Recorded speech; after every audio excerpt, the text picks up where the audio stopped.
नमस्कार साथियों, मैं एसके दम्बीवाल आप सभी साथियों का एक बार फिर से 5G क्लासेस और 60 गुरुकुल के इस डिजिटल प्लेटफॉर्म पर स्वागत करता हूं। और जैसा कि आप देख पा रहे हैं, क्लास नंबर हमारी जो है वो चल रही है जी फोर्थ नंबर की, और प्लेन टू पैरामाउंट वाली वॉल्यूम वन की। 3 क्लास अब तक हम कर चुके हैं, पीडीएफ तीनों की अपलोड की जा चुकी है। और उम्मीद है कि सारा सब कुछ आपके दिमाग में फिट पूरी तरीके से बैठ रहा होगा। तो जरा एक बार कमेंट करिएगा कि अगर साउंड ठीक है तो। जी, गुड इवनिंग जी। साउंड ठीक है तो एक बार साउंड का कमेंट जरा कर दीजिएगा। वर्ड पावर वाला ये बैच हमारा चल रहा है। और इसमें नो, ये जो आइटम लिखे हैं यहाँ पर कुछ इस तरीके से 9 पॉइंट, ये इनमें से एक पॉइंट हम स्टार्ट कर चुके हैं और जल्दी ही वो फिनिश हो जाएगा हमारा ये। जी, गुड इवनिंग।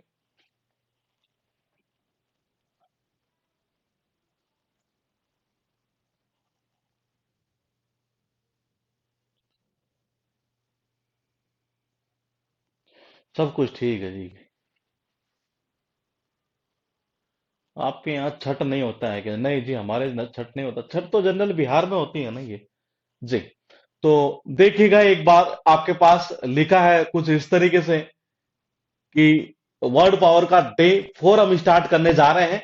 डे 3 तक हम कर चुके थे 120 ईडियम्स। ये 120 से आगे स्टार्ट करते हुए आपके पास जो स्क्रीन के ऊपर है वो 121 नंबर की ईडियम शायद कुछ इस तरीके से दिखाई दे रही है यहां पर कि गेट डाउन टू, जिसका अर्थ निकलता है to attend to work seriously, यानी किसी कार्य को गंभीरता पूर्वक स्टार्ट कर देना, गंभीरता पूर्वक आरंभ कर देना। वो क्या कहलाता है? Gate down to. एक्चुअल में है वैसे ये फ्रेजल वर्ब, लेकिन इसने इस बुक के अंदर डाल रखा है जी यहां पर इस जगह ही है। तो फिलहाल देखिएगा एक बार, ये मैंने कहा इसका अर्थ क्या निकलता है? To attend to work seriously, यानी कि किसी भी काम को गंभीरता पूर्वक आरंभ करना, that is called get down to. अब बोले कनेक्शन कैसे करें?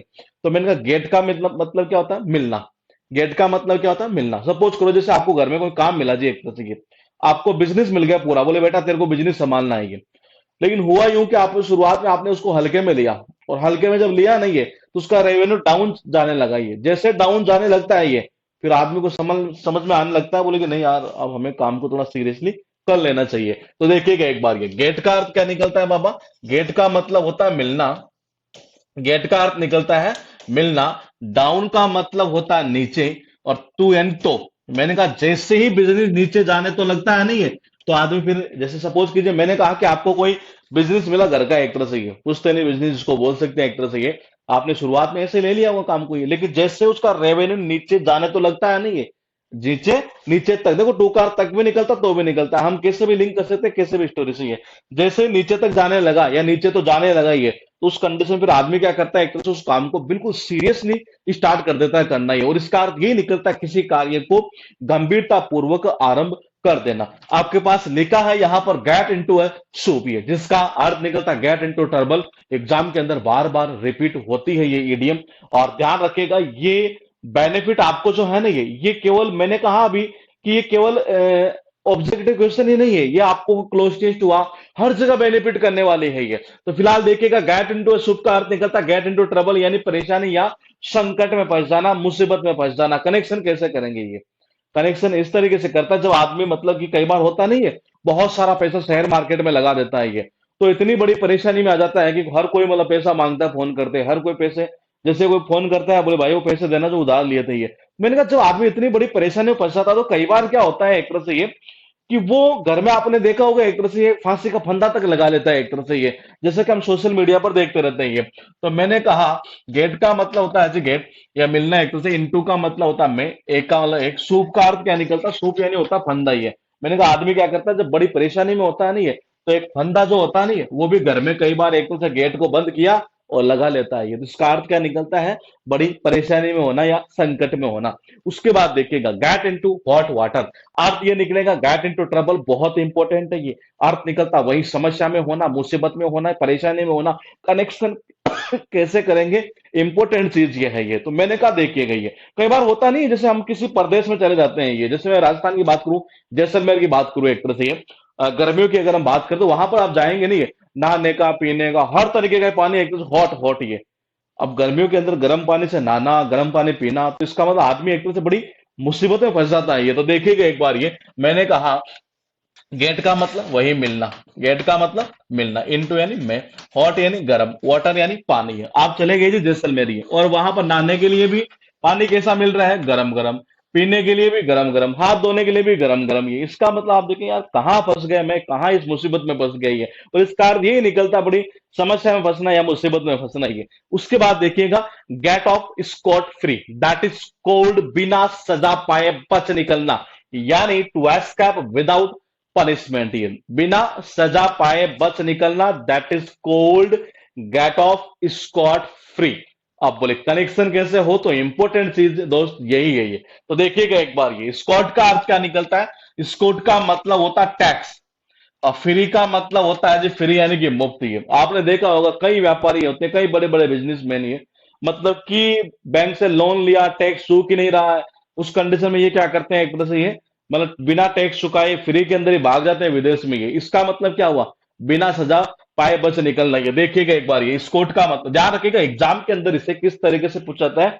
ये जो लिखा है ना, ये ऐसे भी पूछा हुआ है, और इसे ऑनली स्कॉट फ्री भी पूछा हुआ है। ये दोनों का मीनिंग एक ही निकलना है, बिना सजा पाए बच निकलना। ये तो देखो जी, ये बिल्कुल फ्री के अंदर, मुफ्त के अंदर ही भाग गया ये। बोले कहा, मैंने कहा देखना एक बार ये, अरे इसको एक कनेक्शन और खतरनाक हो सकता है ये। बोले कैसे, आपको पता है स्कॉटलैंड में है अभी ये। तो देखिएगा, मैंने कहा कि स्कॉट का मतलब स्कॉटलैंड ये, तो मैंने कहा जी स्कॉटलैंड के अंदर ये फ्री के अंदर ही भाग गया यहाँ से, ये कोई पैसा नहीं चुका है, यानी बिना सजा पाए बच निकलना। इसका अर्थ ये निकलता है, बिना सजा पाए बच निकलना। आपके पास में गेट ऑन वंस नर्व्स, जिसका अर्थ निकलता तंग करना, परेशान करना, यानी कि इरिटेट करना, एनोई करना किसी को। ये कनेक्शन कैसे होगा, इंपॉर्टेंट चीज यही है। ये कई बार होता है ना, जब भी कोई आदमी हमें मिलता है तो बड़ा नर्वस सा कर देता है, एक तरह से इरिटेट कर करके एक तरह से ये। तो मैंने कहा गेट का मतलब क्या होता है, मिलना, वंस यानी अपना, नव नव का मतलब वैसे होता है एक तरह से ये तंत्रिका नस के सेंस में, लेकिन हम इसको साउंड कर देते हैं नर्वस वाला ये। तो मैंने कहा जब भी वो मिलता है ना ये, तो मुझे अपनी बातों से इरिटेट कर करके एक तरह से बड़ा नर्वस कर देता है। इसका अर्थ यही निकलता है,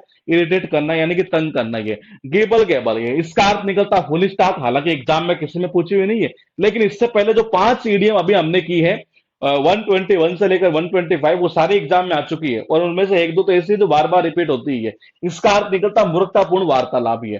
तो मैंने कहा कहना चाह रहा फुल स्टॉक। ये कनेक्शन कैसे करेंगे, कई बार होता नहीं आदमी जब बोलता है तो पता है समझ में नहीं आता है, एक तरह से बोल क्या रहा है, ऐसे ऐसे बोलता है ना कई बार ये। तो मैंने कहा ये गबड़ गबड़ एक तरह से ये, तो कैसे, ये ऐसे भी कर सकते हो, जीभ को भी पता नहीं वो कैसे लेता है ऐसे। ये देखो, जीभ का मतलब होता है जीभ, ये जीभ होती है ना बोलने वाली हमारी, ये भी यानी भी, और ले का मतलब लेना ही है। गबड़ गबड़, जीभ को पता नहीं ऐसे कैसे लेता है मुंह में, मतलब कि एक तरह से ऐसे गड़बड़ ऐसे ऐसे बोलता है, यानी कि एक तरह से क्या बोले इसको, अमूर्खतापूर्ण वार्तालाप, that is called foolish talk. ये आपके पास स्क्रीन के ऊपर दिखाई दे रही है गेट से रिलेटेड 5 यहां पर ये ईडीएम, और एक 6 नंबर की एक ईडीएम यहां लिखी हुई है। जरा कमेंट की एक उम्मीद करेंगे हम आपसे सबसे पहले, कि एक बार जरा कमेंट करके आप बताएं मुझे शॉर्टकट के अंदर कि क्या ये सारी आपको याद है या नहीं है, क्योंकि ये बहुत इंपॉर्टेंट है। मैं आपके लिए बता दूं कि स्टार्टिंग की 5 जो आप देख रहे हैं बहुत बार रिपीट हुई एग्जामों के अंदर ये, और वॉल्यूम 1 का पार्ट 1 ईडीएम एंड फ्रेजेस हम स्टार्ट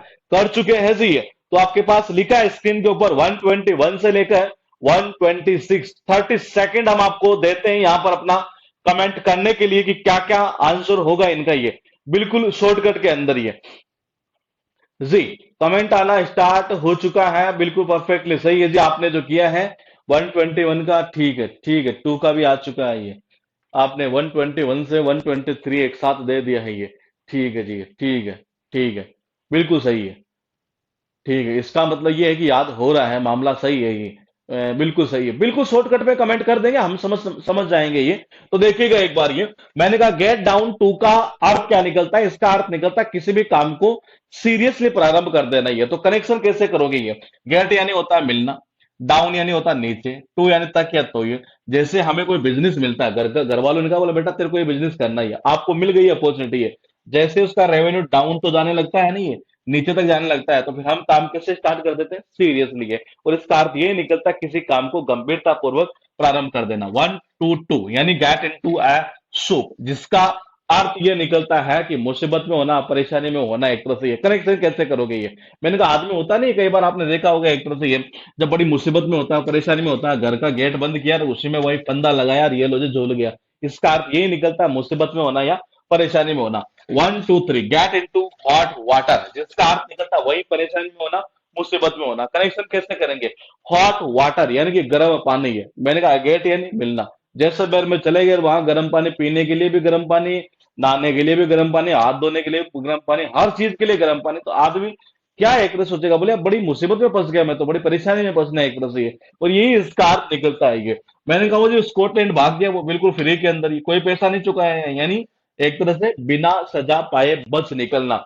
मैंने कहा जब भी वो मुझे मिलता है ना, ये अपने को जब भी वो मिलता है तो नर्वस सा कर देता है, इरिटेट कर करके ये। इसका अर्थ यही निकलता है, इरिटेट यानी कि तंग करना ही है। उसके बाद देखिए, मैंने कहा वो जीव को पता नहीं कैसे लेता है, ऐसे गड़बड़ ऐसे बोलता, मतलब कि एक तरह से फुल स्टॉक यानी कि मूर्खतापूर्ण वार्तालाप ही है। उसके बाद देखिएगा गिफ्ट ऑफ द गैप, बहुत इंपॉर्टेंट है, बार बार रिपीट होती है। शायद रेंज बता दूं मैं आपको, इस रेंज में एग्जाम में पूछे जा चुकी है। अर्थ निकलता बोलने में कुशलता होना, यानी टैलेंट होना किसी के अंदर बोलने का। और आपको पता है शोले मूवी में गब्बर का जो इसने जो किया था एक तरह से ये, इसको मतलब भगवान की ओर से गिफ्ट मिला हुआ है ये, किसको? इस गब्बर को ये। वो जैसे बोलता था ना, वैसे हम थोड़ी ना बोल सकते कि ओ सांबा कितने आदमी तेरे। तो देखिएगा एक बार, ये मैंने कहा गिफ्ट, ये भगवान की ओर से इसे गिफ्ट ही मिला है ये, गब यानी कि गब्बर ये।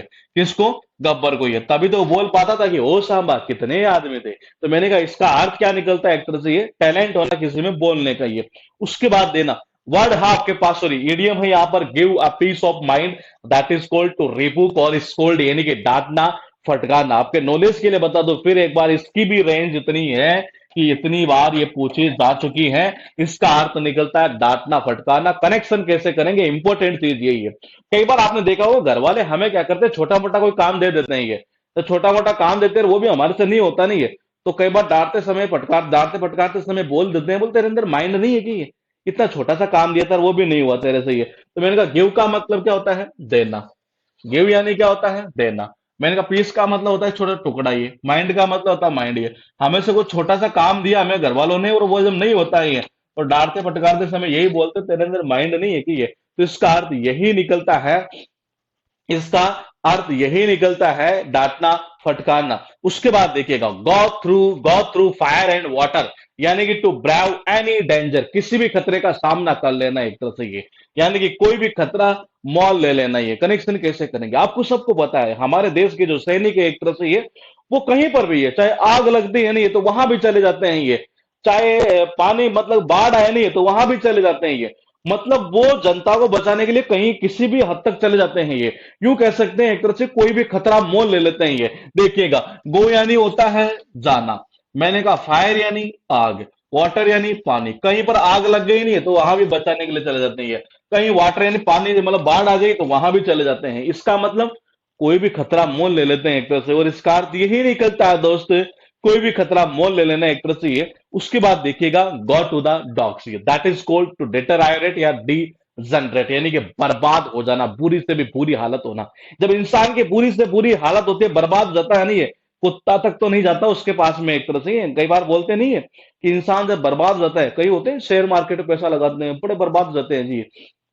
उसके बाद में आपने देखा होगा जनरली हर कोई ये बोलता है, अरे कुत्ता तो नहीं जाता आज उसके पास में, देख लो ये जहां लाइन लगती थी उसके पास में ये लोगों के मिलने के लिए, और आज कुत्ता तो नहीं जाता उसके पास में ये। क्यों? क्योंकि उसका हालत बुरी से बुरी हो चुकी है, बर्बाद हो चुका है ये। तो देखिएगा एक बार, ये गो यानी होता है जाना, तो यानी कि तू, तो डॉग यानी कुत्ता। तो मैंने कहा कुत्ता तो नहीं जाता आज उसके पास में, क्यों? क्योंकि वो बर्बाद हो चुका है ये। और इसका अर्थ यही निकलता है बर्बाद होना ये आपके पास में। फिर एक बार यहां पर है वही बर्बाद होने से रिलेटेड, टू डेके और गेट डेस्ट्रॉयड, यानी कि go to rack and ruin. ये एक्चुअल में इस सीडीएम को याद करने की वैसे नीड नहीं थी। जब हमारा वोकेब का पोर्शन चलेगा ना ये, तो उसमें एक वर्ड आएगा ये, और वो उस वर्ड से ही कम से कम 4 से 5 वर्ड याद होते हैं जो एग्जाम में पूछे हुए हैं। इसी पार्ट में यहाँ पर लिखा है ये, इस जगह एक्चुअल में इसका जो अर्थ है ना ये, वो निकलता है बर्बाद होना है ये, और ये इसी जगह से यहाँ से सीडीएम को बनाया गया है। दूसरा, आप कनेक्शन करना चाहे तो ऐसे कर सकते हैं। ये कई बार आपने देखा होगा कई घरों के अंदर क्या होता है, कोई वो नहीं तो दारू पीने वाले एक तरह से ये बहुत ज्यादा पीते हैं ये, जाते हैं ठेके के ऊपर, वहां से बोतल लाते हैं, घर में लाकर रख देते हैं रैक के अंदर। ये रैक में रखी है बहुत सारी बोतलें, सारे रात पीता है एक तरह से, वो घर को पूरा बर्बाद ही करके छोड़ता है ये। आप कनेक्शन करना चाहते हो ऐसे कर सकते हैं ये। गो यानी होता है जाना, मैंने कहा रैक का मतलब होता है जी रैक, ये मतलब वो डेली जाता है और रैक में आकर रख देता है और पूरी रात भर आराम से पीता है जी, पूरे घर को ही एक तरह से बर्बाद करके छोड़ता है ये। और इसका अर्थ यही निकलता है बर्बाद हो जाना। आपके पास में है टोटल यहां पर, यहां लिखी है 131 ईडीएम। गौर से देखिएगा, मैंने कहा गब्बर को मिला है जी क्या गिफ्ट, तभी तो उसमें टैलेंट है बोलने का, इसका अर्थ यही निकलता है टैलेंट फॉर स्पीकिंग है। Give a piece of mind, ये गिव यानी होता है देना, पीस यानी होता है टुकड़ा छोटा सा, माइंड का मतलब होता है माइंड। ये जब घर वाले हमें कोई छोटा सा काम देते हैं ना ये, और जब वो काम हमारे से नहीं होता है ये, तो फिर हमें क्या बोलते हैं, तेरे अंदर माइंड नहीं है कि ये कब, जब डांट से फटकारते हैं तब ये, और इसका अर्थ यही निकलता है डांटना फटकारना ये।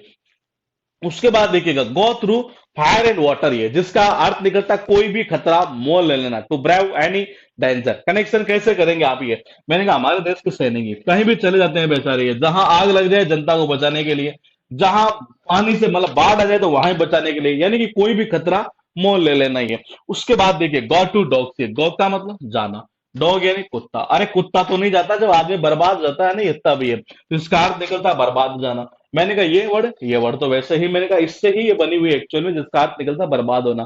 फिर भी आप कनेक्शन करना चाहते हैं यहां से कर सकते हैं। कोई ऐसा आदमी जो जाता है डेली के लिए ठेके पर, ये और ठेके पर जाकर वापस आकर घर में रख देता है वही दारू की बोतल रेक के अंदर ये, और बढ़िया पीता है, एक तरह से पूरे परिवार को बर्बाद करके छोड़ता है ये, और इसका अर्थ यही निकलता है बर्बाद होना ये। आपके पास लिखा है फिर एक बार गुड समैरिटन, आपके नॉलेज के लिए बताना चाहूंगा, ध्यान रखिएगा इस ईडीएम को एज ए वन वर्ड के रूप में भी पूछा जाता है। ये मतलब कि एक ऐसा व्यक्ति जो अजनबी की सहायता करता है, दैट इज कॉल्ड समैरिटन। ये ध्यान रखना, वन वर्ड में भी आता है और इधर यहाँ ईडीएम के अंदर भी आता है ये, तो ये बहुत इंपॉर्टेंट है। इसका अर्थ क्या निकलता है, a person who haves and pays sympathy to those in distress, मतलब एक ऐसा व्यक्ति जो मतलब लोगों की सहायता करता हो या सहानुभूति दर्शाता हो उनके प्रति, जो मतलब बिल्कुल ही संकट में हो, एक तरह से ये उसको बोलते हैं दूसरों की सहायता करने वाला व्यक्ति, एक तरह से ये। कनेक्शन कैसे करोगे आपको सबको पता ही है। अच्छा जो सम्राट होता है ना ये, गुड यानी क्या होता है अच्छा, गुड यानी होता है अच्छा ये। सम्राट यानी कि मैंने कहा सम्राट किसको बोलते हैं, राजा को बोलते हैं जी ये।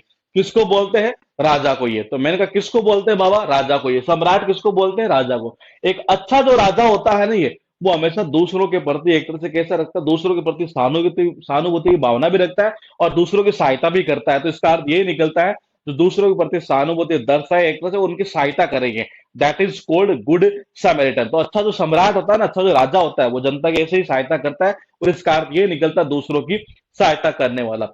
आपके पास है फिर एक बार यहां लिखिए 132 के बाद में 133, grass widow, that is called a woman who is separated divorced और lives apart from her husband, यानी एक ऐसी औरत जो अलग कर दी गई हो या तलाक हो गया हो या अलग रहती हो अपने पति से ये, इसका अर्थ ये निकलता है ग्रास विडो। शायद एग्जाम में ये, मुझे एक बार तो याद है लेकिन मुझे कहीं ना कहीं ऐसे याद आ रहा है कि शायद 2 बार ये एग्जाम में शायद आ चुकी है अब तक ये, जिसका अर्थ ये निकलता है एक ऐसी औरत जो मतलब अपने पति से दूर रहती हो या वो अलग रहती हो एक तरह से, या उसे तलाक दे दिया गया हो ये, that is called grass window ये। आपको पता है जब ऐसी औरत होती है तो उसकी इसी आस में कि वो पति मुझे अपनाएगा अपनाएगा अपनाएगा, तो वो विधवा की तरह जिंदगी हो जाती है, कहीं ना कहीं यूं कह सकते हैं एक तरह से ये।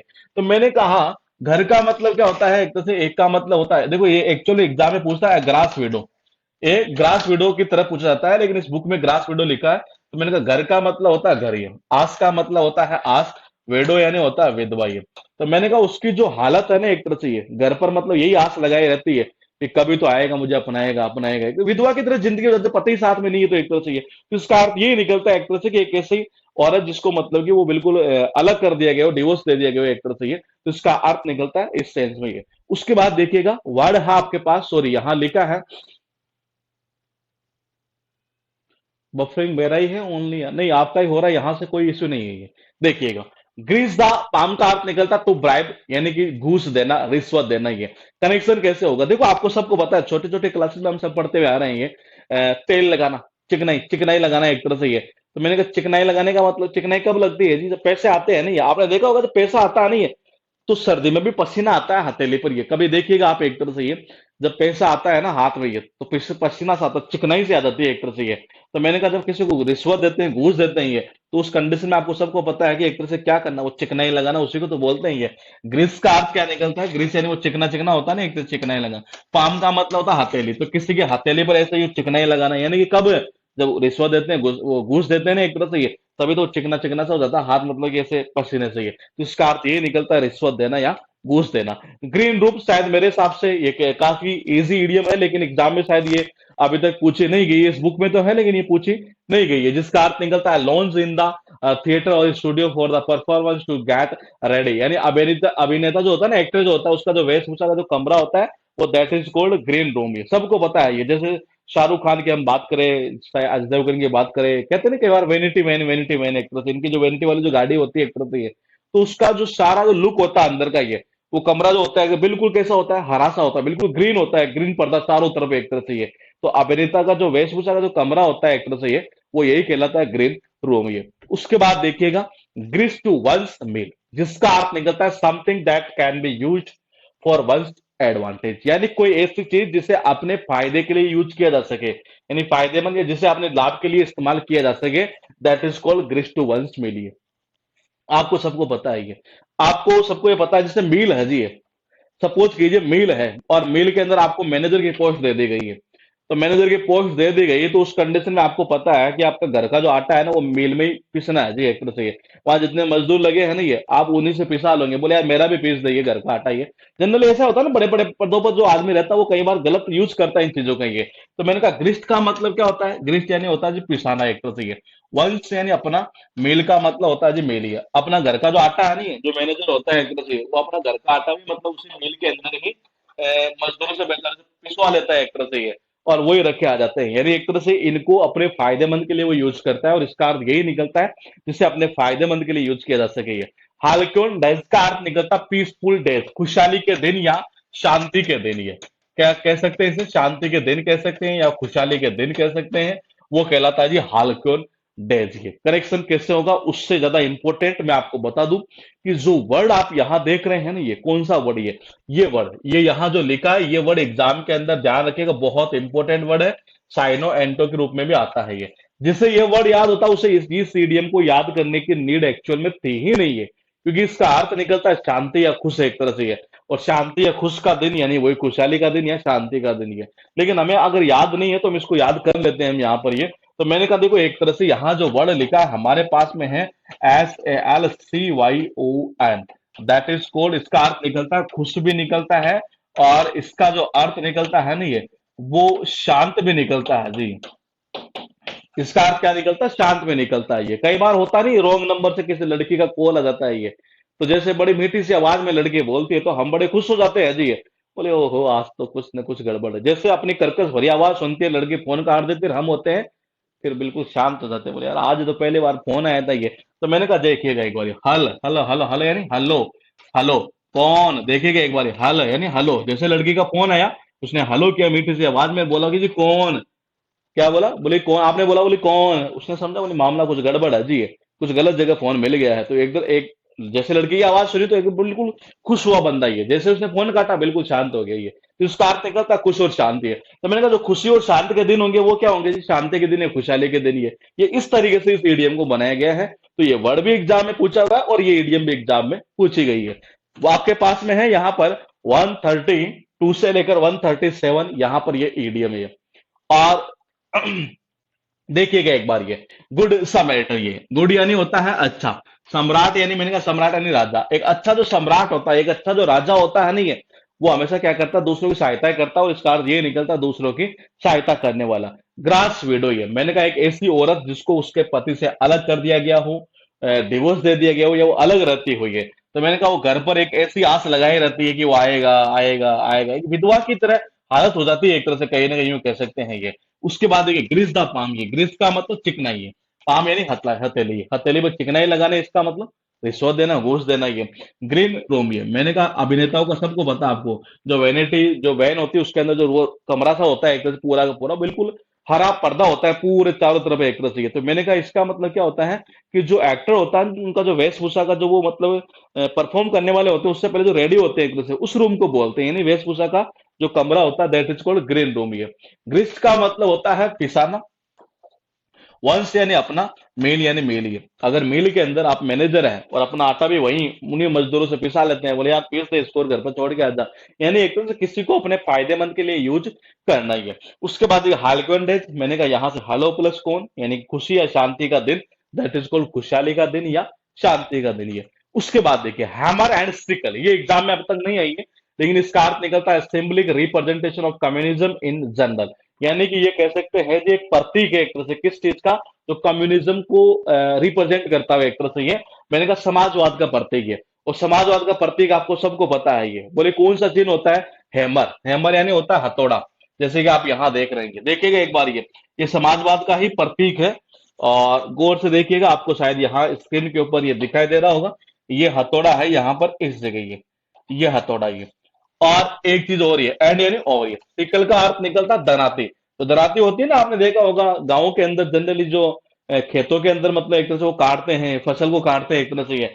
तो मैंने कहा ये देखिएगा, सिकल का अर्थ निकलता दराती, यानी इस तरीके से ये, जैसे बाजरा वगैरह काटना हो एक तरह से इस सेंस में ये। तो मैंने कहा वैसे यूं ही तो काटते हैं ये, तो मैंने कहा वो दराती है। तो ये दराती और ये जो होता है ना, ये हथौड़ा, ये दोनों एक तरह से किस चीज का ये प्रतीक है, ये मतलब ये जो साइन है ना, ये इसी को रिप्रेजेंट करता है, समाजवाद को यानी कम्युनिज्म को। ये तो इसका अर्थ ये निकलता है समाजवाद का प्रतीक। ये कौन कौन, हथौड़ा और दराती है। उसके बाद देखिए हैमर एंड टोंग्स का अर्थ निकलता है विद ग्रेट एफर्ट और एनर्जी, यानी बहुत ज्यादा एफर्ट लगाना, बहुत ज्यादा मेहनत करना है एक तरह से। ये कनेक्शन कैसे करेंगे, आपको सबको पता है। हैमर का अर्थ निकलता है हथौड़ा, टोंग यानी होता है चिमटा। ये जो आपने देखा होगा, जो लुहार जाति होती है एक तरह से, ये जनरली अगर आपने देखा हो, जो सिटी की बात करें तो कई कच्ची बस्तियां होती है एक तरह से, उनकी जो रोड वगैरह होती है ना, वहां पर कई रहते हैं, क्योंकि इनका कोई फिक्स ठिकाना नहीं रहता।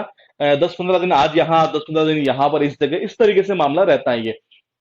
तो इनको आपने देखा होगा बेचारे सारे दिन, मतलब वो आग वगैरह से लगा लेते हैं उसे, सारे दिन वही जैसे चिमटा बनाना हो रही है, वही हथौड़े से उसको पीटे जा रहे हैं, पीटे जा रहे हैं, फिर इसको सीधा कर रहे हैं, फिर ऐसे कर रहे हैं, फिर ऐसे कर रहे हैं, यानी बहुत ज्यादा मेहनत करते हैं, बहुत ज्यादा एफर्ट लगाते हैं ये। तो मैंने कहा हैमर यानी क्या होता है, हथौड़ा। टोंग यानी क्या होता है, चिमटा। मैंने कहा ये हथौड़े से उसको पीट पीट कर पहले तो मतलब गर्म करते हैं उस लोहे को ये, तो उसको सीधा मतलब सही तरीके से बनाने के लिए, कोई टेढ़ा हो जाए तो हथौड़े से पीट पीट करिए। तो एक तरह से क्या करते हैं, ये बहुत ज्यादा मेहनत करते हैं ये, बहुत ज्यादा एफर्ट लगाते हैं ये, और इसी को बोलते हैं हैमर एंड टॉन्ग्स ये। उसके बाद देखिएगा, आपके पास स्क्रीन पर दिखाई दे रही है हैंड एंड ग्लव विद, इसका अर्थ निकलता है इन क्लोज कोऑपरेशन, यानी कि ये कह सकते हैं बहुत ज्यादा नजदीक कोऑपरेट हुए एक तरह से, यानी कि बहुत ज्यादा अच्छा सहयोग हुई है। तो मैंने कहा इसको कैसे कर सकते हैं आप, ये हैंड यानी हाथ होता है, ग्लव यानी ग्लव्स, ये मतलब अगर किसी, एक तो होता है हाथ से हाथ मिलाना, और एक होता है हाथों में ही मतलब कि ग्लव्स भी होना ये। लेकिन मुझे ऐसा लगता है कि शायद इसको जिस तरीके से एग्जाम में पूछा गया है ना, ये हम एक बार इसको उस तरीके से करेंगे ये। तो हम या तो कल वाली क्लास में, उससे आगे वाली क्लास में एक बार मैं देख लेता हूँ ये। मुझे ऐसा लग रहा है कहीं ना कि इसको कुछ अलग तरीके से एग्जाम में पूछा जाता है, इस तरीके से ना पूछ करिए। और तो उसके बाद में इसको हम एक बार कर लेंगे ये। तो मुझे आप या तो कल या परसों, परसों हम एक बार इसको करेंगे एक बार। 140 को मैं थोड़ा स्किप कर देते हैं एक बार ये। आपके पास लिखा है हैंग बाई थ्रेड का आप निकलता be in a risky situation, यानी बड़ी खतरनाक परिस्थिति में होना, बड़ी नाजुक स्थिति में होना, बड़ी नाजुक संतुलन में होना एक तरह से ये। तो इसका अर्थ ये निकलता बड़ी खतरनाक परिस्थिति में होना ये। अब बोले कनेक्शन कैसे करोगे, सपोज करो कोई आदमी है जी, और लटक गए ये, कैसे, एक धागे से। देखना ये, मतलब ये डोरी इतनी बड़ी है नहीं है, लेकिन यहाँ लटका किससे, एक धागे से, इसी से लटका हुआ है ये। इसका मतलब सपोज करो जैसे ये पहाड़ है ये, और पहाड़ से एक बंदे को इस तरीके से टांग दिया या लटका दिया केवल एक धागे से ही है। आपको पता है कि वो सिचुएशन कैसे होगी जी, बड़ी रिस्की सिचुएशन होगी ये। क्यों, क्योंकि वो धागा जैसे ही टूटा और ये लॉजिक खत्म। मूवी में देखते हैं ना, कई बार सीन आता है ऐसा, ये कि एक्टर के हाथ में जैसे वो ये डोरी से ऐसे होती है, रस्सी से आ जाती है हाथ में ये, फिर वो धीरे धीरे टूटती जाती है, और ऐसे ये सिचुएशन बन जाती है ये। तो देखिएगा एक बार, हैंग का मतलब लटकाना है, टांगना, बाई यानी द्वारा, ए यानी एक, थ्रेड यानी धागा, यानी इस एक धागे से किसी को ऐसे यूं लटका देना है, ये लटक जाना है एक तरह से ये, इस धागे के भरोसे लटका हुआ है ये। तो सिचुएशन कैसे होगी, बड़ी रिस्की सिचुएशन होगी, और इसका अर्थ ये निकलता है रिस्की सिचुएशन में होना ही है। उसके बाद देखिए hard nut to crack, exam की बात करूं तो रेंज बता दूं मैं आपको, इस रेंज में आ चुकी है। इसका अर्थ निकलता है डिफिकल्ट प्रॉब्लम टू सॉल्व और पर्सन डिफिकल्ट टू अंडरस्टैंड, यानी कि बहुत मुश्किल काम होना है एक तरह से ये। कनेक्शन कैसे करेंगे, हार्ड का अर्थ निकलता है कठिन, नट का मतलब होता है नट बोल्ट, क्रैक का मतलब होता है तोड़ना ही। अगर मैं आपसे ये बोलूं कि जी आपको एक काम करना है, बोले कि क्या, ये जो नट बोल्ट है ना ये जो नट बोल्ट है ये, इसको आपको क्रैक करना है, तोड़ना है, एक तरह से हाथ से तोड़ना है ऐसे ही है, तो क्या तोड़ पाएंगे, नहीं। बहुत मुश्किल कार्य है, बहुत डिफिकल्ट टास्क है एक तरह से, बहुत बड़ी डिफिकल्ट प्रॉब्लम है ये। इसका अर्थ यही निकलता बहुत मुश्किल काम ये। उसके बाद देखिएगा एग्जाम में आपके पास में टोटल यहां लिखी 142, फर्स्ट क्लास हमारी चल रही है, 300 प्लस कुछ इसमें पार्ट वन में है, और हाफ शायद मुझे लगता है, हाफ तो खैर हाँ, हाफ के आसपास हमारी आज हो चुकी होगी, यानी 50% ही है। तो पार्ट वन को हम जल्दी फिनिश कर लेंगे ये। हैमर यानी होता है हथौड़ा। सिकल का अर्थ निकलता दराती है, और जब हथौड़ा और जो दराती होती है नहीं है, वो किस चीज का प्रतीक होता है? समाजवाद का। वो किस चीज को रिप्रेजेंट करता है? एक तरह से कम्युनिज्म को ये। उसके बाद देखिएगा, हैमर का मतलब होता है वही हथौड़ा। टोंग्स यानी होता है चिमटा। और जो लोहार जाति होती है नहीं है, वो आपको सबको पता है, ये सारे दिन बेचारे वो फूंकनी वगैरह बनाना, चिमटा वगैरह बनाना, एक तरह से वो भी कई आइटम, तवा वगैरह बनाना ही है। तो सारे दिन मतलब चिमटे को बनाते हैं, तो वही हथौड़े से पेट पेट कर तब जाकर वो एक चिमटा बनता है। नहीं, बहुत ज्यादा एफर्ट लगाते हैं, बहुत ज्यादा अधिक मेहनत करते हैं, और इसका अर्थ यही निकलता है दोस्त, बहुत अधिक मेहनत करना ही है। उसके बाद देखिएगा, हैंड एंड ग्लव विथ, मैंने कहा इसको थोड़ा सा हम उस वे में याद करेंगे जो एग्जाम में जिस तरीके से पूछा गया है ये। देखिएगा, hang by a thread. Hang यानी लटकना है, टांगना। बाई यानी द्वारा, ए यानी एक, थ्रेड का मतलब होता है धागा। तो मैंने कहा एक धागे के द्वारा वो लटक गया जी। तो सिचुएशन कैसे होगी? बहुत रिस्की सिचुएशन होगी, और इसका अर्थ यही निकलता है to be in a risky situation ये। उसके बाद देखिएगा, हमारे पास है हार्ड नट टू क्रैक ये। देखो, नट यानी क्या होता है? Nut bolt.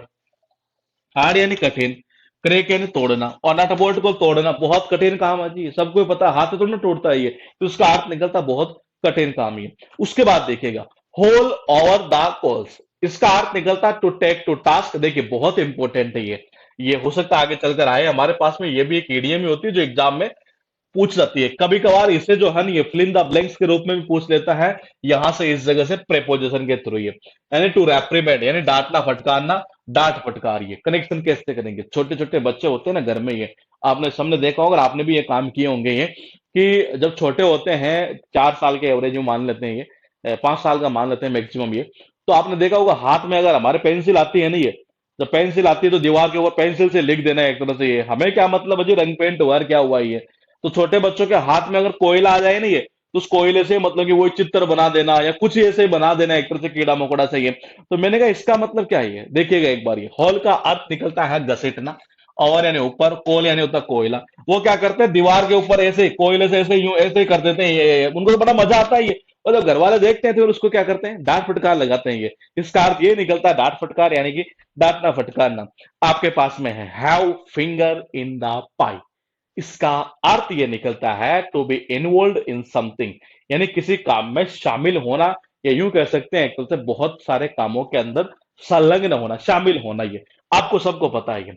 जैसे हलवाई जो होता है एक तरह से, कचौड़ी आपने कभी खाई हो एक तरह से ये, तो हलवाई का जो हाथ है ना एक तरह से ये, वो इस कचौड़ी में भी है, इसमें भी है। देखिएगा, हैव यानी एक्चुअल में एग्जाम में कैसे पूछता है, मैं आपको बता दूं ये। इसको यहां से ऐसे उठाता है, हैव एवरी फिंगर। एग्जाम में जो पूछता है नहीं, वो इस तरीके से पूछता है, और ऐसे पूछेगा तब भी अर्थ वही निकलना ही है। लेकिन जो पूछा हुआ है वो भी मैं आपको बताते हुए चल रहा हूं, ताकि हमें कोई प्रॉब्लम ना हो इन फ्यूचर ये। तो मैंने कहा have every finger in the pie है। हैव का मतलब होना, एवरी यानी होता है प्रत्येक एक तरह से, फिंगर यानी अंगुली, इन यानी में, पाई यानी कचौड़ी। उसके देखो जी, इस अंगुली, इस कचौड़ी के अंदर भी इसको भी ये कर रहा है सही, इसको भी कर रहा है, इसको भी कर रहा है, इसको भी कर रहा है। यानी यूं कह सकते हैं कि एक आदमी की सारी अंगुलियां ये है जी, 5 ही होती, 4 है, एक अंगूठा होता है, लेकिन पांचों मान लेता हूँ ये। तो यानी कि प्रत्येक अंगुली कचौड़ी में होना, इसमें भी, इसमें भी, इसमें भी। यानी एक तरह से बंदा क्या है, किसी काम के अंदर बहुत सारे काम हो गए इसके पास, तो एक कचौड़ी ये, एक कचौड़ी ये, एक कचौड़ी ये, एक कचौड़ी ये।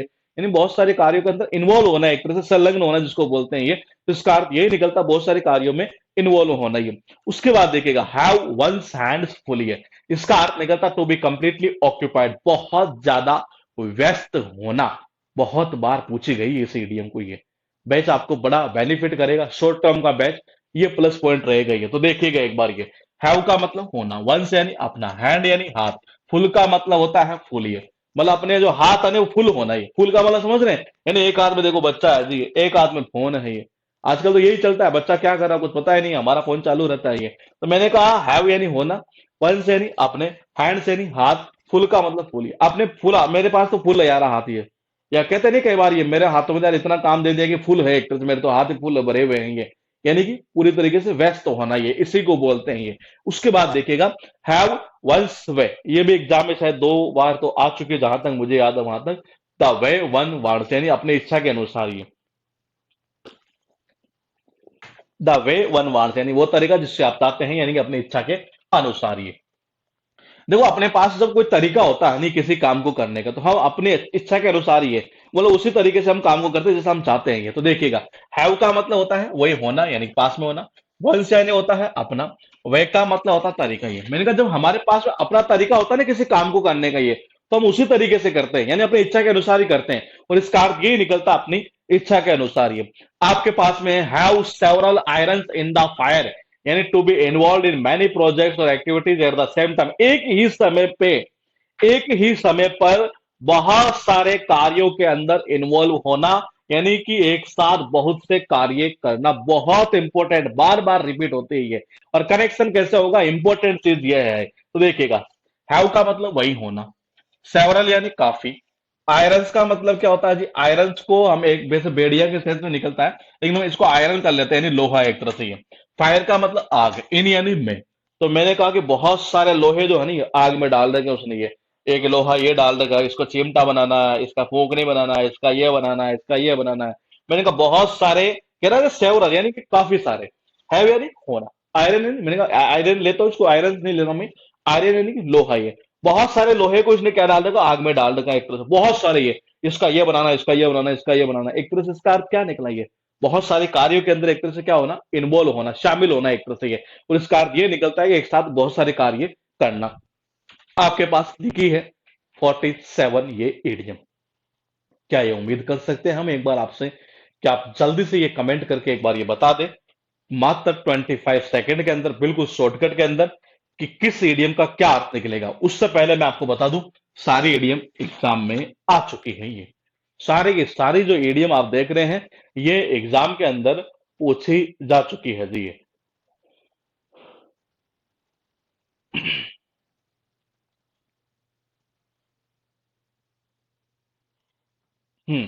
कमेंट आना स्टार्ट हो चुका है, ठीक है। 143, haul over the coals, have finger, मैंने कहा इसको जनरली पूछता है, have every finger in the pie, have one's hand full, have one's way, have several irons in the fire. Correction कैसे, इंपॉर्टेंट चीज यही है दोस्त, होल ओवर द कोल्स।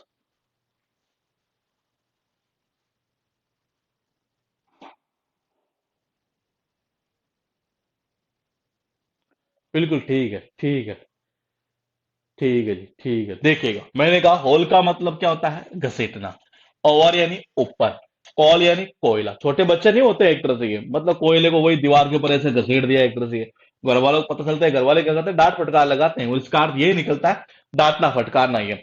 मैंने कहा हैव यानी होना, फिंगर यानी अंगुली, इनका मतलब में, पाई यानी कचौड़ी, उसकी सारी अंगुलियां जो है ना एक तरह से ये, वो हर कचौड़ी में, इसमें भी है, इसमें भी है, इसमें भी है, यानी कि एक ही समय पर यूं कह सकते हैं एक तरह से ये, कि बहुत सारे कार्यों में संलग्न होना एक तरह से ये। मैंने कहा हैव वंस हैंड फुल, ये हैव का मतलब होना या अपने पास में होना, वंस यानी अपना, हैंड यानी हाथ, फुल का मतलब होता है फुल, ये अपने सारे हाथ जो है ना बिल्कुल फुल होना एक तरह से, यानी कि बहुत सारे काम होते तभी तो फुल होते हैं ये, इसका मतलब एक तरह से कैसे बहुत ज्यादा व्यस्त होना, बिजी होना ये। हैव वंस वे, हैव का मतलब वही होना, वंस यानी अपना, वे का मतलब तरीका। जब हमारे पास अपना तरीका होता है ना किसी काम को करने का, ये तो हम अपने इच्छा के अनुसार ही काम करते हैं, इसका अर्थ ये निकलता अपनी इच्छा के अनुसार। Have several ions in the fire, बहुत सारे जो लोहे हैं ना, ये आगे में होना, ये इधर ये इधर ये इधर ये, यानी कि बहुत सारे कार्य एक साथ ही कर लेना ये। उसके बाद देखिएगा, आपके पास लिखा है हैंड पैक्ड हस्बैंड, जिसका अर्थ निकलता है admirer of one's own wife in survival manner, ये मतलब कि अपनी वाइफ का मतलब क्या है, ये है जी एक तरह से क्या, प्रशंसक है जी एक तरह से। सर्वाइल मैनर का मतलब कि वो एक चापलूसी टाइप का एक तरह से, या यूं कह सकते हैं कि उसके हर बात को मानने वाला एक तरह से, ये इस सेंस में ये, जिसका अर्थ निकलता है जोरू का गुलाम। ये तो देखो जी, ये बेबी बेटी है यहाँ पर ये, और आती है इसको पकड़ के बना देती है मुर्गी, ये देखना एक बार, हैन का मतलब होता है मुर्गी, पकड़ का मतलब होता है जी, ये लो जी पकड़िए, साउंड से करना हूं इसको मैंने कहा हस्बैंड यानी पति, ये पति क्या होता है, जब भी बेचारा ऑफिस से आता है इसको पकड़ दिए और बोले काम के लग जाए, बर्तन साफ कर दे, ये रोटी बना दे, ये कर दे, वो कर दे, झाड़ू लगा दे, पोछा लगा दे, ये इसको पकड़ती है और बेचारे को मुर्गी बना देती है। तो ये किस टाइप का पति होगा, जोरू का गुलाम इसी को तो बोलते हैं एक तरह से ये। तो मैंने कहा जो अपने पति के मतलब पत्नी जैसा कहे नहीं, वो वैसे नाचने लग जाए एक तरह से ये। उसके बाद देखिएगा आपके पास है 149, हार्कुलिन टास्क। एग्जाम की बात करूं तो फिर एक बार बता देता हूं, रैंक ये है जो पूछी जा चुकी है, जिसका अर्थ निकलता है टास्क रिक्वायरिंग ट्रिमेंडस एफर्ट, मतलब ऐसा कार्य जिसमें बहुत ज्यादा एफर्ट की जरूरत पड़ती हो, यानी कि बहुत कठिन कार्य। ये इसका अर्थ निकलता है। ये कनेक्शन कैसे करेंगे? ये हर का मतलब होता है हर यानी कि प्रत्येक, कुल्ली का मतलब होता है जी कुल्ली, टास्क का मतलब होता है कार्य, सबको पता है ये। रेलवे स्टेशन के ऊपर आपने कुल्ली को देखा होगा। हर कुल्ली, किसी कुल्ली को आप देख लीजिए एक तरह से, ये बेचारे सारे सारे जो कार्य करते हैं ना, बहुत ज्यादा मतलब जिसमें एफर्ट लगता हो ये। क्यों? क्योंकि बहुत सारा सामान बेचारे ये उठाकर लेकर जाते हैं। ये आपने देखा होगा एक तरह से, ये चार चार पांच पांच बैग एक ही कुल्ली लेकर जा रहा है ये। तो मैंने कहा जो कुल्ली होता है ना, ये हर कुल्ली, किसी कुल्ली को देख लो आप, ये वो जो कार्य करते हैं एक तरह से, उसमें बहुत ज्यादा एफर्ट की जरूरत पड़ती है। और इसका अर्थ ये निकलता है कि ऐसा कार्य जिसमें बहुत ज्यादा एफर्ट की नीड हो, ये आवश्यकता हो एक तरह से, यानी बहुत ही कठिन कार्य है ये। उसके बाद देखिएगा हाई एंड ड्राई, जिसका अर्थ निकलता अकेला एंड निरुत्साह्य, यानी कि इन डेप्राइव्ड सिचुएशन अलोन, ये मतलब अकेला बंदा है जी, मतलब जिसको त्याग दिया गया, छोड़ दिया गया एक तरह से। ऐसी कंडीशन कब हो जाती है? ये जैसे आपने देखा होगा पहाड़ों के ऊपर हम जाते हैं, ये वहां बिल्कुल सूखा है जी, कोई नहीं है आसपास में एक तरह से। वो सिचुएशन हमें से लगती है बिल्कुल एक तरह से, बिल्कुल अकेला सा हो जाना है एक तरह से, जहां कोई सहायता करने वाला है ही नहीं एक तरह से ये। तो देखिएगा एक बार, ये हाई का मतलब होता है ऊंचा यानी ऊपर, ड्राई यानी होता है सूखा। मैंने कहा ऊपर हम चले गए पहाड़ पर, ये देखो ये बंदा चला गया। अब यहां जाकर ये अपने आप को अकेला ही महसूस कर रहा है एक तरह से, जैसे कि इसकी कोई सहायता करने वाला वहां कोई है ही नहीं एक तरह से ये। डेप्राइव्ड का मतलब होता है वंचित कर देना एक तरह से ये। तो मैंने कहा कि ये छोड़ देना एक तरह से ये। तो मैंने कहा इस तरीके से यहाँ बंदा है ये, ढाई का मतलब ऊपर, ड्राई यानी होता है सूखा ये। तो ये सबसे ऊपर यहाँ पहाड़ के ऊपर आ चुका। अब कोई आसपास में कोई नहीं होगा एक तरह से, कोई ना तो कोई सहायता करने वाला है, कोई नहीं, अकेला फील हो गया एक तरह से। इसका अर्थ ये निकलता है अकेला एक तरह से हो जाना ये। उसके बाद देखिएगा हाई हैंडेड का अर्थ निकलता ओवर बियरिंग, यानी कि निरंकुश ये। कई बार आपने देखा कई टीचर इतने निरंकुश टाइप के होते थे ये, मतलब कि छोटी सी गलती करने पर ऊंचा हाथ कर ले, मुर्गा बन जाए एक तरह से, इस तरह से बोलते थे नहीं ये। तो मैंने कहा हाई का मतलब होता है ऊंचा यानी ऊपर ये, हेड का मतलब होता है हाथ ये। मैंने कहा कई होते थे ऐसे टीचर जो बोले कि छोटी सी बात के ऊपर ही है, इस तरीके के इतने ओवर बियरिंग होते थे, इतने निरंकुश होते थे कि छोटी सी गलती पर ही ऊंचा हाथ कर ले एक तरह से ये। तो इसका अर्थ ये निकलता है निरंकुश ये। उसके बाद देखिएगा हाई लिविंग, इसका अर्थ निकलता है living with comfort and ease, ऐशो आराम की जिंदगी है। क्या कहना चाह रहा है? ऐशो आराम की जिंदगी है। और हाई फाई जो लोग होते हैं, आपको पता है उनका रहन सहन कैसा होता है जी? हाई फाई होता है, ऐशो आराम वाला ही होता है ये। तो ये यही कहना चाहता है ये, हाई मतलब ये हाई फाई, लिविंग यानी होता है रहन सहन या जीविका। तो यह रहना है एक तरह से ये। तो मैंने कहा हाई फाई जो लोग होते हैं उनका जो रहन सहन होता है वो कैसा होता है जी? बड़ा ऐशो आराम वाला होता है ये। उसका अर्थ ये निकलता है ऐशो आराम की जिंदगी एक तरह से ये। उसके बाद देखिएगा आपके पास टोटल है यहाँ पर 152 क्लास हमारी चल रही है जी, यहाँ पर ये फोर्थ नंबर की ईडियम्स के पार्ट वन की। और फिलहाल देखिएगा एक बार, मैंने कहा ऐसी पत्नी है कि पति को जैसे आता है नहीं उसको पकड़ती है और अपने पति को मुर्गी बना देती है, यानी कि एक तरह से वो कहती है अब ये काम करना है, ये काम करना है ये। इसी को बोलते हैं जोरू का गुलाम ये। हर कुल्ली यानी प्रत्येक कुल्ली को आपने देखा होगा, जो वो टास्क करते हैं, जो वो कार्य करते हैं, उसमें बहुत ज्यादा एफर्ट की नीड होती है। और इसका अर्थ ये निकलता है कोई ऐसा कार्य जिसमें बहुत ज्यादा एफर्ट की नीड हो ये। हाई एंड ड्राई, हाई का मतलब ऊंचा या ऊपर, ये ड्राई यानी सूखा, ऊपर चला गया ये पहाड़ पर, ये वहां चारों तरफ सूखा है सूखा है, कोई नहीं है वहां पर ये। इसी को बोलते हैं डेफराइट सिचुएशन एक तरह से, या कह सकते हैं बिल्कुल अकेला सा हो जाना ये।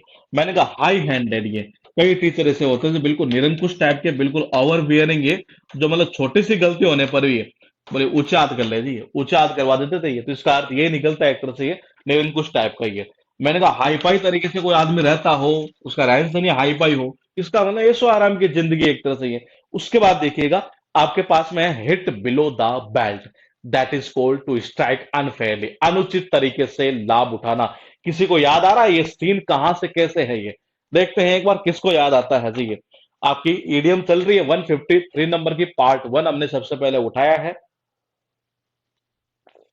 देखना यह है कि किसका सही जाता है ये, कौन ये कह पाता है कि जी हाँ इस तरीके से ये होगा, और ये कहां से उठा होगा ये सीन ये। अगर आपने देखी होगी तो शायद आप बता पाएंगे easily.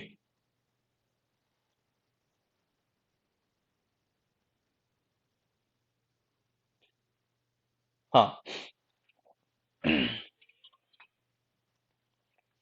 Hit below the belt, जिसका अर्थ ये निकलता है कि स्ट्राइक अनफेयरली, यानी कि अनुचित तरीके से किसी को चोट मारना, अनुचित तरीके से लाभ उठाना ये।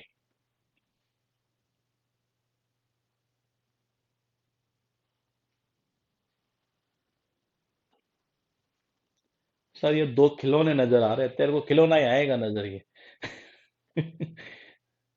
हाँ, हाँ ये सही है सर, ये दुर्योधन और भीम लग रहे हैं जी। ठीक है, महाभारत में एक ऐसा सीन आया था, अगर आपको याद हो, दुर्योधन और भीम वाला ही है। तो दुर्योधन ने भीम की वो गदा के नीचे एक तरह से ये प्रहार करके एक तो उसको हरा दिया था, अगर आपको याद हो तो ये। हाँ ठीक है, देखिएगा एक बार। हिट का मतलब क्या होता है? चोट मारना। बिलो का मतलब होता है नीचे। बेल्ट का मतलब होता है बेल्ट, जहां हम बेल्ट बांधते हैं, कमर एक तरह से ये।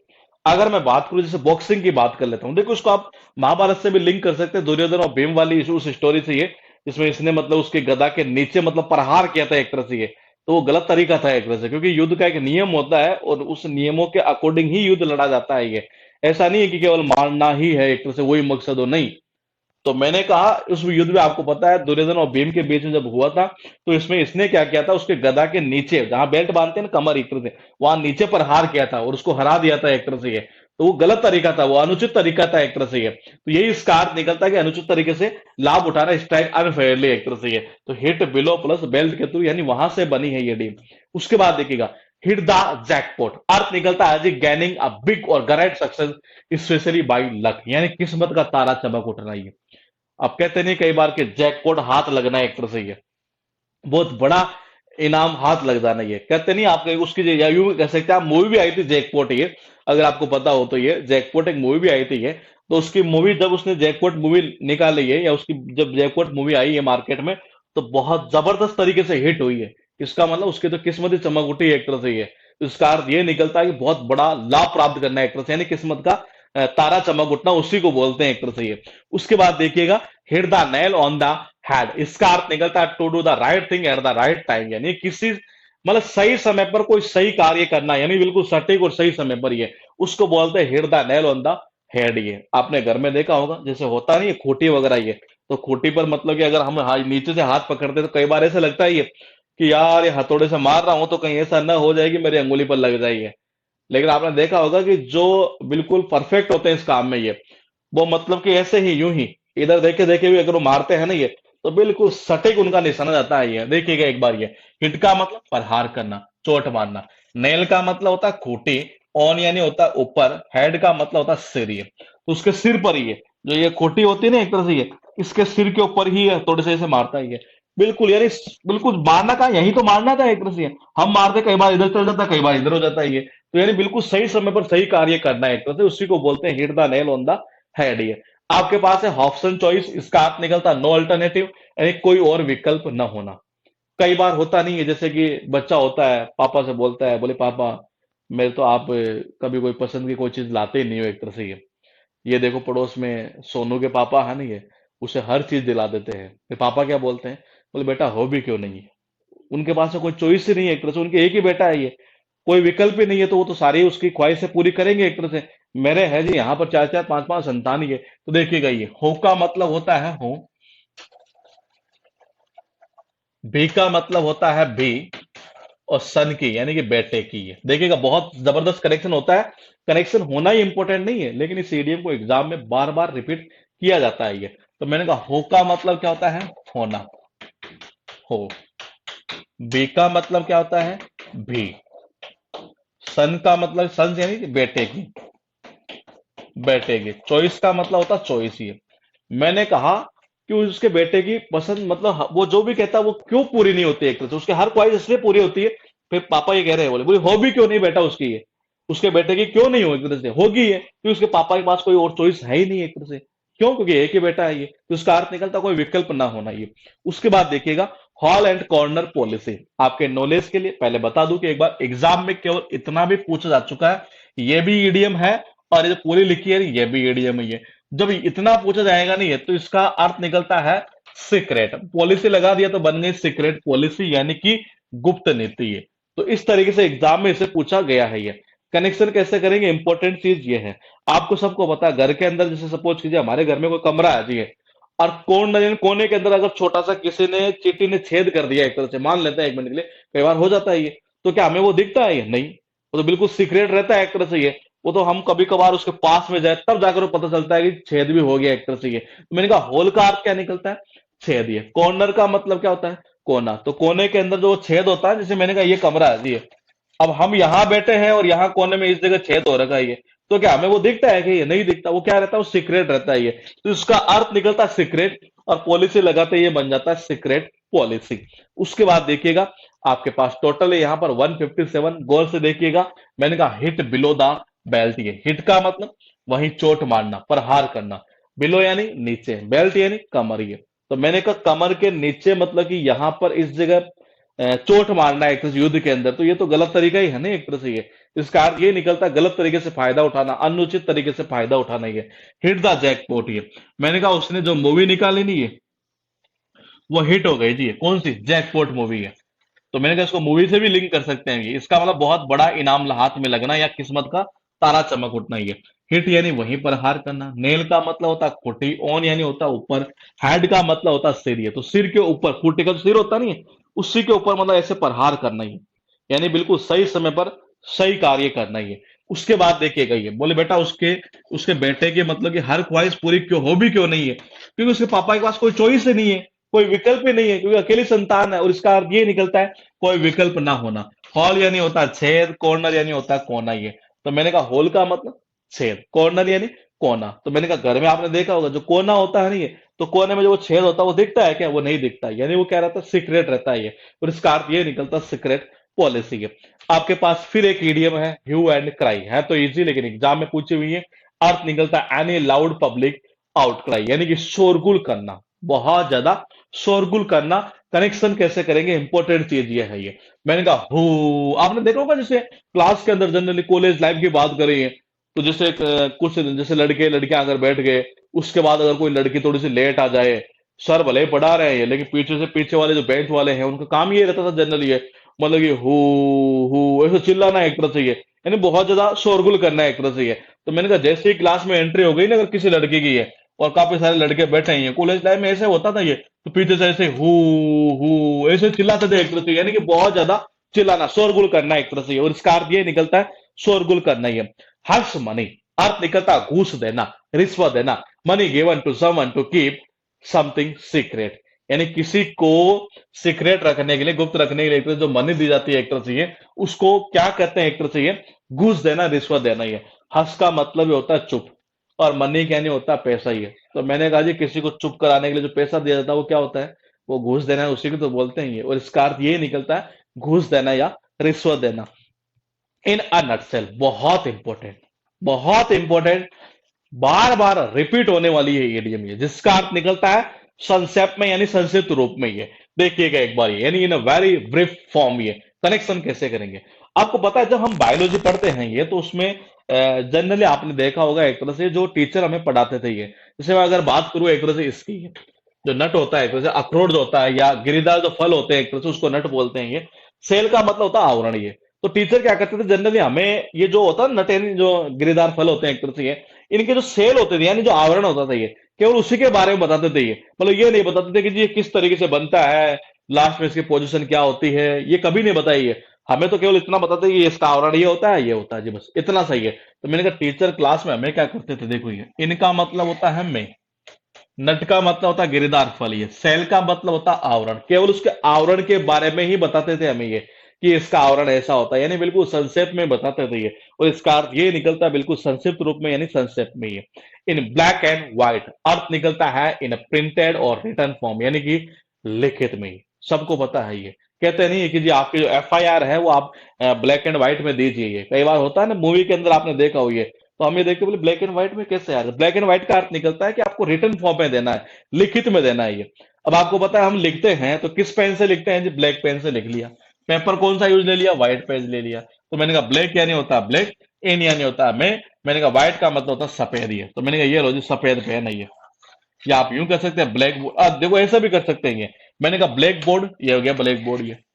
और टीचर क्या करते हैं देखो जी, इसमें व्हाइट चौक होती है तो मैंने कहा चौक से लिख देते हैं व्हाइट ये। तो मैंने कहा इसका मतलब ये क्या हुआ? ये लिखित रूप में तो हुआ ही है, तो इसका अर्थ निकलता है रिटर्न फॉर्म में ये। उसके बाद देखिएगा इन फुल स्विंग, जिसका अर्थ निकलता है at the height of activity, यानी कोई भी कार्य करने की एक हाइट हो एक तरह से, यानी कह सकते हैं पूरी गति से काम करना है एक तरह से ये इसका अर्थ निकलता है ये। आपको पता है जब गेंद होती है नहीं है, वो फुल स्विंग कब होती है ये? जब पूरी जान लगा देता है, पूरी गति से बंदा मतलब बॉल करता है ना एक तरह से, तो स्विंग होती है एक तरह से ये, तो इसका अर्थ ये निकलता पूरी गति से ये। उसके बाद देखिएगा आपके पास में है इन द ब्लूज, इसका अर्थ निकलता है इन डम डिप्रेस, यानी कि बहुत उदास या मायूस होना ये। आपको पता है जैसे एक्टर वगैरह एक्ट्रेस वगैरह ये जितने भी होते हैं ये, जब काम से थकावट हो जाती है ना इनको ये, तो ये मतलब मलेशिया हुआ, मालदीव हुआ, दुबई हुआ, जो भी है एक तरह से कई काफी सारी जगह हैं, हम तो जानते भी नहीं है, थाईलैंड हुआ, सिंगापुर हुआ, वहां चले जाते हो। वहां से आप देखते हैं इनकी फोटो आती है शानदार शानदार, वो इस समुद्र के अंदर नहा रहे हैं, जैसे इनका ही समुद्र है जी, एक तरह से फोटो भी ऐसी आती है ये। तो मैंने कहा समुद्र कैसे ब्लू, तो मैंने कहा जब भी ये फील करते हैं कैसा, उदास सा, बिल्कुल दुखी दुखी सा फील जब करते हैं ना ये, तो ये चले जाते हैं कहां पर, देखिएगा इनका मतलब मैं, ब्लू यानी होता है नीला। तो मैंने कहा जी ये बिल्कुल जो नीला नीला समुद्र नहीं होता, जैसे सारा अली खान की आपने देखा होगा, एक बार फोटो आई थी ऐसे ही है, तो बोले कि जी वहां बड़े मस्ती कर रहे हैं, एक तरह मौज कर रही है एक तरह से ये, तो मतलब जब बड़े ये उदास मायूस से होते हैं, बड़े थक जाते हैं नहीं ये, तभी तो जाते हैं एक तरह से नीले नीले समुद्र के अंदर वहां पर नहाने के लिए। तो इसका अर्थ निकलता है एक तरह से बड़ा उदास या मायूस सा हो जाना ये। इन द लॉन्ग रन का अर्थ निकलता है अल्टीमेटली, आखिरकार या अंत में ये। सबको पता है ये आदमी जो लॉन्ग लंबी दौड़ लगाता है ना ये, लंबी दौड़ का घोड़ा कहते नहीं है, लंबी रेस का घोड़ा एक तरह से ये अंत में सफल होता ही होता है ये। और मैं आपसे भी यही कहूंगा, हो सकता है आप मेरी बात माने या ना माने, वहां पर डिपेंड करता है ये, लेकिन मेरा ये मानना है कि हार मानने के बजाय ज्यादा अच्छी चीज ये है कि प्रयास कर लेना एक तरह से ये। अगर आप हार मान गए तो यकीन मानिए कुछ नहीं मिलने वाला। उस चीज का एहसास पता है कब होता है, आदमी को जब 2 4 5 साल बीत जाती है तब इस चीज का एहसास होता है ये हमें। हमारे पास कई बार कॉल आते हैं, बोले सर मैंने वहां से कोचिंग कर ली, यहाँ से कोचिंग कर ली, यहाँ से कर लिया, वहां से कर लिया ये, और यहाँ और ये और वो, और मतलब बड़ा परेशान सा हो चुका हूँ, 2.5 साल 3 साल हो चुकी है। गलती उसकी भी होती है, कोचिंग वाले की भी होती है, दोनों की गलतियां होती है, इसमें कोई शक नहीं है एक तरह से ये। मैं ये नहीं कहूंगा कि उसमें अकेले कोचिंग की गलती हो या अकेले उसकी गलती हो, दोनों की गलतियां होती है कहीं ना कहीं ये। तालमेल ना बैठ पाना, समन्वय ना बैठ पाना, एक तरह से अच्छी तरह से कोऑर्डिनेट ना कर पाना ये। और बंदा क्या होता है लास्ट में छोड़ देता है ये, फिर पता चलता है वही 10 5 हजार की जॉब कर रहा है एक तरह से ये, 10 हजार की कर रहा है, कहीं 12 हजार की कर रहा है, 13 हजार की कर रहा है, 10 12 13 हजार के अंदर वो खर्चा तो ना चलता है ये। तो मैंने कहा लास्ट में उसको छोड़ना पड़ता है ये। तो मैं चाहता हूँ कि आप वो चीज ना करेंगे, अपना एफर्ट लगाना है ना, इतना लगा दो, इतना लगा दीजिए कि खुद को तो लगे ना लगे, लेकिन पास में बैठा बंदा है ना वो ये कह दे बोल भाई तेरा तो सिलेक्शन होगा ही है। समझ रहे हैं, ये फीलिंग आ जाए ना ये, यकीन मान लीजिएगा कि आपका सिलेक्शन श्योर है। तो देखिएगा एक बार, ये मैंने कहा लंबी दौड़, ये जो आदमी लंबी दौड़ लगाता है ना ये, वो अंत में जीतता ही जीतता है ये, और इसका अर्थ ये निकलता है अल्टीमेटली यानी आखिरकार अंत में ये आपके पास में in the nick of time, ये बहुत इंपॉर्टेंट है। ज्यादा इंपॉर्टेंट क्यों है बता दो, फिल इन द ब्लैंक्स में पूछता है ये।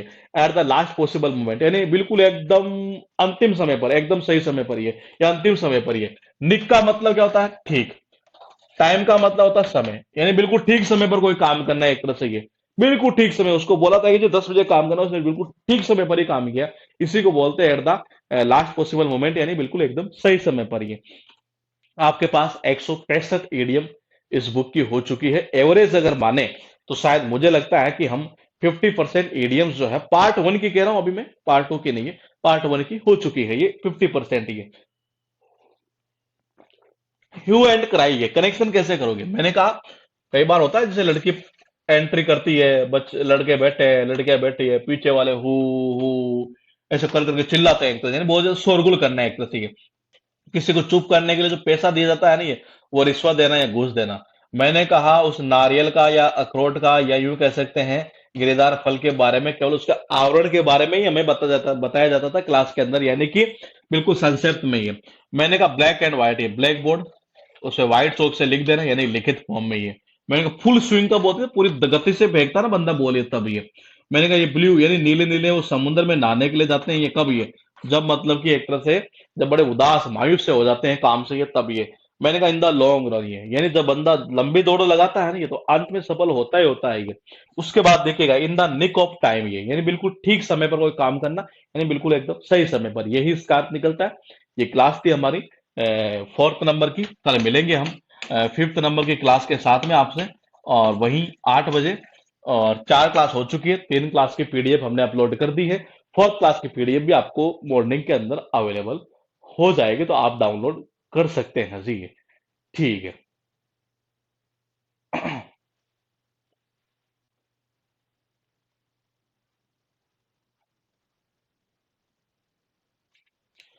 हाँ ठीक है। तो मिलते हैं हम आपसे कल इसी टाइम।